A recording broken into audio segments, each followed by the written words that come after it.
Assalamualaikum warahmatullahi wabarakatuh. Welcome back home my beloved friends and student. Kembali lagi dengan ESP English for Specific Course Design. Hari ini kita melanjutkan project yang kemarin. Teman-teman semua sudah melakukan yang namanya need analysis interview. Setelah interview kalian sudah mendapatkan poin-poin kebutuhan kira-kira ini goalnya apa ini calon learnersnya. Nah setelah itu apa? Kita akan membuat yang namanya materials ya. So hari ini kita akan belajar tentang bagaimana sih mendesain material, selection and preparation of material for an ESP course. Maka setelah langkah selanjutnya, setelah kita dapatkan poin-poin apa yang dibutuhkan, diinginkan oleh atau goal yang diinginkan oleh calon learners, maka kemudian setelahnya adalah mewujudkan, membuat langkah-langkah mendesain sebuah materi ya. Oke, siapkan catatannya, semoga tidak mengantuk penjelasannya. Kalau iya ya mohon maaf ya, pokoknya semangat ya. Oke. Parameter of course design. Dalam membuat materi tentu harus ada parameternya, ada rambu-rambunya teman-teman. Karena ESP itu adalah English for Specific Course Design, maka kemudian ada poin-poin yang perlu kita tegaskan di awal agar materinya sesuai dengan tujuannya. ESP course design specific course, maka kemudian tentunya nanti desainnya juga harus spesifik ya. Agar spesifik kita perlu parameter teman-teman. Apa itu parameter? Itu adalah indikator atau poin-poin yang harus kita perhatikan. There are a number of parameters that need to be investigated in making decision about course design. Some of the positions are predetermined by circumstances, the client, the environment, or others are determined by the course designs. Jadi ini parameter ini adalah open-ended teman-teman. Artinya apa saja poin-poinnya tentu ditentukan oleh keadaan klien ini adalah calon learnersnya, the environment, lingkungannya, others are determined by the course designer, dan setelahnya adalah tentu ada juga yang ditentukan oleh ya kita sebagai course designersnya ya. Apa saja parameternya? Yang parameter pertama adalah intensive or extensive. Should the course be intensive or extensive? Ini kaitannya dengan waktu, tempat, dan tentu karena kita berbicara tentang specific course, kita akan ada pertama kita harus tentukan ini intensif atau ekstensif. Detailnya untuk setiap parameter nanti akan saya jelaskan di slide berikutnya ya. Jadi tentu secara umum intensif itu adalah yang terus menerus padat ya, tapi waktunya biasanya lebih pendek, dan ekstensif lawannya ya, biasanya agak delay. Yang berikutnya adalah assess or non assess, ada dinilai atau tidak nih, karena memang ada ESP yang memang tidak di assess ya, tapi justru langsung ke practical, setelahnya langsung praktek. Walaupun semuanya sama, tetapi ada yang menjanjikan assess dan non-assess ini tentu berbeda. Ada khususan misalnya IELTS ya, untuk intensive course misalnya atau extensive, sebuah kelas yang diisi oleh learners dari dosen-dosen matematika misalnya. Mereka adalah pemburu beasiswa PhD di luar negeri dengan band 6. Tentu assess apa tidak ini kalau secara umum perkhususan biasanya ada sertifikat, ada assess, ada produk nilainya ya. Tetapi ini perlu kita sepakati di awal, assess or non assess ini biar kita pressure spesifiknya kelihatan gitu ya. Contohnya apakah mereka harus dinilai gitu ya setiap pertemuan atau tidak. Yang penting mereka praktek dan siap di akhir kursus gitu ya. Yang tiga adalah immediate needs or delay needs ya, tentu ini kaitannya dengan urgensi. Ada yang ESP mintanya 2 minggu karena minggu ketiga itu sudah mulai praktek misalnya oke, immediate needs atau delay needs ini kaitannya dengan waktu juga, sama seperti poin yang parameter pertama, immediate segera atau delay atau jangka panjang aja gitu. Karena ada orang belajar bahasa Inggris itu karena besok 3 hari berikutnya dia sudah harus action misalnya ya, atau delay needs atau belajar bahasa Inggris spesifik, tapi mungkin butuhnya masih lama ya, suatu saat, tapi belajarnya sekarang. Should role of the teacher, provider, or facilitators. Ini kaitannya dengan teacher, provider, atau facilitator. Kita akan berperan sebagai pengajar langsung atau fasilitator ya. Pengajar langsung ini teacher provider yang langsung hand on ya, setiap pertemuan, atau fasilitator ya, memberikan deadline, materi, tetapi kemudian sifatnya lebih ke memberi akses sepenuhnya kepada learners, autonomous lah. Kita sifatnya adalah memfasilitasi ya, materi, assessment, dan seterusnya. Yang berikutnya broad or narrow focus. Ini karena walaupun spesifik, ternyata ada masih yang di kategorinya masih dikategorikan lagi broad, luas, atau narrow focus, karena memang ada ISP tertentu yang memang sangat spesifik. Artinya apa? Materi itu benar-benar membutuhkan atau membahas tentang persiapan skill yang sangat spesifik ya, yang tidak atau belum ada pada ISP yang umum misalnya ya. Nanti kita bahas ini di slide berikutnya. Berikutnya nomor 6, pre-study, pre-experience, or run parallel or experience. Ini maksudnya adalah apakah skill yang kita ajarkan di ISP itu adalah semacam pre-study sebelumnya ya. Sebelum misalnya English for Indonesian worker abroad, ISP untuk TKW, itu kan pre-study ya, sebelum berangkat ya kita kursusin dulu, atau pre-experience samanya, run paralel atau bersamaan gitu. Ada juga yang belajar ISP itu karena sudah mulai dia, misalnya dia ada di front office gitu ya, English for front office in a hotel gitu. Dia sudah kerja di sana tapi setiap hari dia kursus ISP, jadi dia praktek belajar sekaligus langsung dipraktekkan karena memang kerjanya sudah berjalan, run parallel experience gitu ya. Oke. Should material be common core or specific? Ini cukup seperti tadi, common core itu ya yang umum, karena memang walaupun ISP itu juga ada yang sifatnya umum atau spesifik ya, istilah-istilah pekerjaan yang mungkin sangat spesifik ya materinya. Should the group taking course be homogeneous or heterogeneous? Ini yang kalau kelompok ya, apakah homogen atau heterogen? Kalau sama-sama mau studi luar negeri misalnya ya IELTS semua ya, atau berbeda. Nah ini yang biasanya pertimbangan lebih ke efektivitas. Kemudian should the course design be worked out by the language center or should be subject to a process of negotiation with the teachers provider? Nah ini biasanya apakah manut aja ini learnernya biasanya ikut aja dengan setting kita, atau kita negosiasi, karena dalam berjalannya perkursusan biasanya di tengah jalan learnersnya memberi feedback ya, kayak gini kayaknya nggak kelamaan, kalau begini kurang, kita butuh ini, kita fokus. Nah itu kita verifikasi bisa ya parameternya ya dalam menentukan materi. Bahkan jadi materi itu bisa di awal kita siapin, di tengah kita lakukan revisi, dan mungkin sambil berjalan itu terus berganti, bahkan diganti tiba-tiba juga tidak menjadi masalah, karena ini benar-benar fokus pada learners ya. Di pertama kita siapkan satu materi yang sudah disepakati, ternyata pas implementasi ada poin yang kurang dieksplor, sehingga learners request ada skill yang ingin ditambahin di materi berikutnya, begitu dan seterusnya ya. Intensif or extensive? Apakah kalau during intensif itu adalah time totally committed to ISP course. Yang ciri khas dari intensif itu adalah dia ya fokus di situ.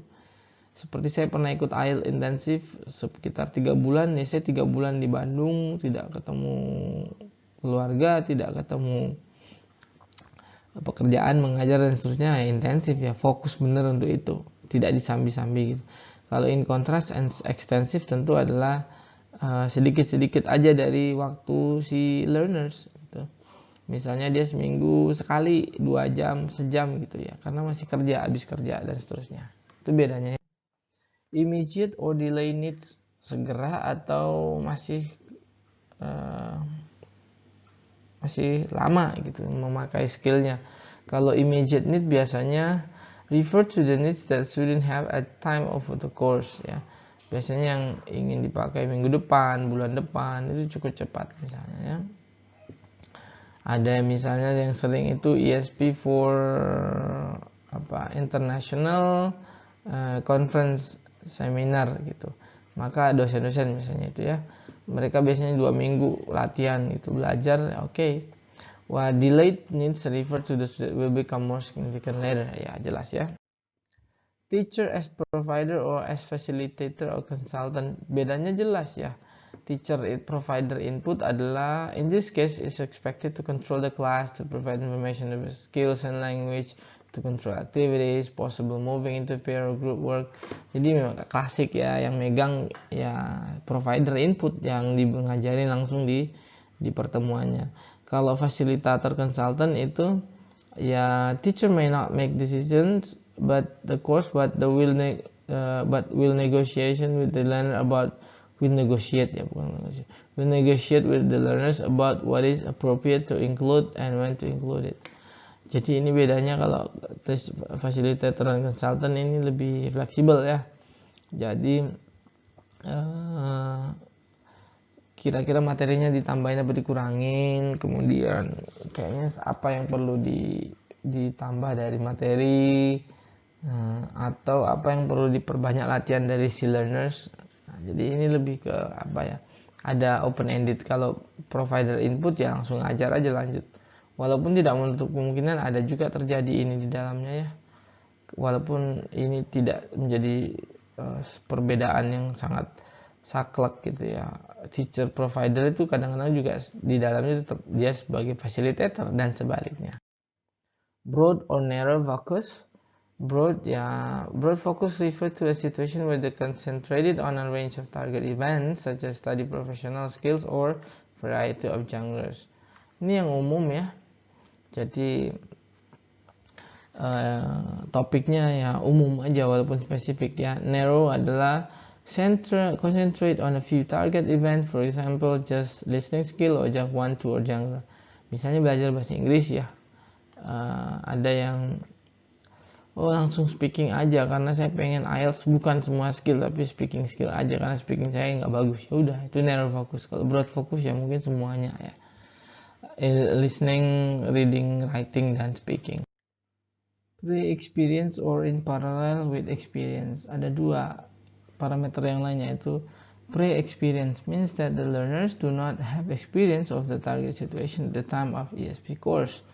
Jadi ini untuk pembelajar learners yang memang benar-benar nggak ada pengalaman dan belum belajar ESP atau dasar bahasa Inggris sebelumnya ya. Parallel with experience means that the English course runs concurrently with the study course professional activity. Artinya ketika dia belajar ini memang setting dia udah kerja tuh ada membutuhkan spesifik bahasa Inggris itu dia udah pakai. Kalau yang pre-experience belum ya, sama sekali belum ya, belum punya pengalaman setting menggunakan bahasa Inggrisnya di professionals atau di tempat kerja yang dia ingin ESP ini dia belajar di topik itu. Common core or specific material. Common core is the material that use career content which is either of a general academic nature or of a general professional nature, while specific material use career content that is drawn directly from the learner's academic or professional area. Ini common core ini sebenarnya cukup sama-sama spesifik, tetapi pembedanya adalah ya kalau common core itu ya umum aja, tetapi materinya sama-sama spesifik harusnya. Tetapi kalau disebut spesifik material ini adalah ya langsung dari profesional dia ya. Misalnya dia bekerja di front office gitu in a hotel, maka kemudian ya itulah apa aja yang dipakai kosakatanya, materi tentang front office gitu, desk officer, maka langsung ke sana materinya nggak jauh-jauh. Homogeneous or heterogeneous groups and motivation. Ya kita harus cek juga homogen sama atau berbeda enggak. Tentunya kalau berbeda kita juga fokus pada motivasinya berbeda-beda ya. Maka itu perlu kita lihat juga. Fixed course design or flexible negotiated course design. Ada yang namanya fixed course design, ini kalau fix itu ya kayak misalnya perkursusan yang sudah siap kalau menyiapkan misalnya dosen untuk lulus beasiswa dengan IELTS band 7 misalnya, maka caranya, strateginya itu ya bukunya apa dan seterusnya, berapa kali sehari, yaitu kalau disebut fixed course design berarti ngikut aja kekursusannya. Tapi kalau flexible negotiated course design itu adalah ya sambil jalan sambil lihat feedbacknya dari muridnya. Kalau muridnya requestnya ternyata kayaknya ini speakingnya kurang, tambahin materinya, nah, kita bisa dimodifikasi. Ini bedanya. Kalau fix ya udah satu, misalnya intensive course IELTS di tempat saya dulu pernah belajar itu, kita masuk itu jam setengah 8, 7.30 sampai jam 4 setiap hari 5 bulan. Wow, ya udah ikut, bukunya tebal gitu, mungkin 5 kilo ya kalau dikiloin, dan itu kita lakukan setiap hari, nggak protes karena memang itu fixed course design. Kalau flexible negotiated berlawanannya, mungkin kita bisa protes di tengah, memberi feedback gitu dan seterusnya. Deciding on materials. Nah, tibalah kita pada ketika setelah tadi rambu-rambu parameternya sudah kita pahami, maka analysis of the student needs, kita membawa hasil dari interview tadi yang kita sebelumnya kita sudah lakukan ya, kalian sudah lakukan. This reveal the need of student for whom the course was designed. Jadi ini kita sudah mulai membuat materi ya, ya kalau topiknya atau pekerjaannya A, fokusnya langsung materi tentang A. Contoh ya ini ya, ini contoh saja. Jadi sudah fokus the needs of student intending to go to a medical career. Ini untuk yang karir di kesehatan, maka langsung kita buat student needs-nya apa, materinya. The student need to improve their reading comprehension skill, getting the main idea, drawing inference, distinguishing fact from opinion. They need to strengthen the oral and written communication, writing reports, oral presentation. Ini sudah ketahuan sih arahnya ke sana ya. Analysis of the student needs. Belum cukup spesifik tapi sudah kelihatan ya. Jadi memang kita tentuin kalau pekerjaannya apa, kebutuhannya learner apa, langsung kita petakan analisis student needs-nya. Misalnya, berarti reading nih, membaca artikel, presentasi nih. Kalau ada yang misalnya dan seterusnya ya, berbeda-beda. Establishing specific goal. Tadi udah spesifik, cukup spesifik, tapi ternyata itu masih belum spesifik. Setelah tadi masih umum kan, kita hanya tahu. Contohnya kalau ada yang saya lihat video kalian ada yang perawat, kalau perawat itu butuh membaca dokumen dan speaking, berarti reading dan speaking yang dibutuhkan. Itu tadi di spesifik goal awalnya. Sekarang yang spesifik goalsnya adalah apa yang dibaca apa. Nah ini kita sudah mulai nih. Contoh ini, this objective are the goals of designing the material specific of a course in English as indicated by the needs analysis and expressed in terms of what the learners expect. Nah ini yang diharapkan tadi dalam perwujudan detail ya, apa aja.